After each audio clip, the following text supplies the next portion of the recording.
Karnataka special அவரைக்கால dosa, மொச்சக்கொட்டை வச்சு செஞ்ச தோசை.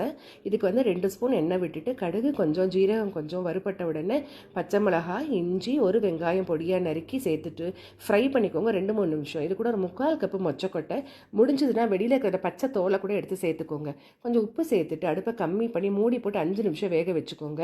இப்போ வந்து பார்த்தீங்கன்னா இந்த அளவுக்கு வெந்தா போதும், ஒரு 3/4 பங்கு. இது கூட சோம்பு கீரை கிடச்சதுன்னா சேர்த்துக்கோங்க, வாசனையாக இருக்கும். கொஞ்சம் கொத்தமல்லி பொடியாக நறுக்கி சேர்த்துட்டு வதங்கின உடனே அடுப்பை அணைச்சிட்டு கொஞ்சம் தேங்காய் பூவும் சேர்த்து கலந்துட்டு நல்லா ஆற விட்டுருங்க. இப்போ தோசைகள் காஞ்ச உடனே ஒரு கரண்டி தோசை மாவு சேர்த்துட்டு நம்ம ரெடி பண்ணி வச்ச ஸ்டஃபிங்கை மேலே இந்த மாதிரி போட்டுக்கோங்க, நிறைய சேர்த்துக்கோங்க. கையால் தட்டிக்கோங்க, நல்லா ஸ்ப்ரெட் ஆகிடும். அடுப்பை கம்மி பண்ணிடுங்க. இப்போது எண்ணெய் கொஞ்சம் சுற்றி விட்டுட்டு மூடி போட்டு 2 நிமிஷம் வேக விடுங்க. இப்போ 2 நிமிஷம் பொறுத்து திறந்துட்டு திருப்பி போட்டுக்கோங்க. இந்த மாதிரி கொஞ்சம் குண்டாக செஞ்சுக்கோங்க தோசை, இல்லைன்னா பிஞ்சு போய்டும் லேசாக செஞ்சிங்கன்னா. 2 பக்கமும் நல்லா வெந்தோடனே அடுப்புலேருந்து எடுத்துடலாம். தேங்காய் சட்னியோட சர்வ் பண்ணுங்கள், ரொம்ப டேஸ்டியாக இருக்கும்.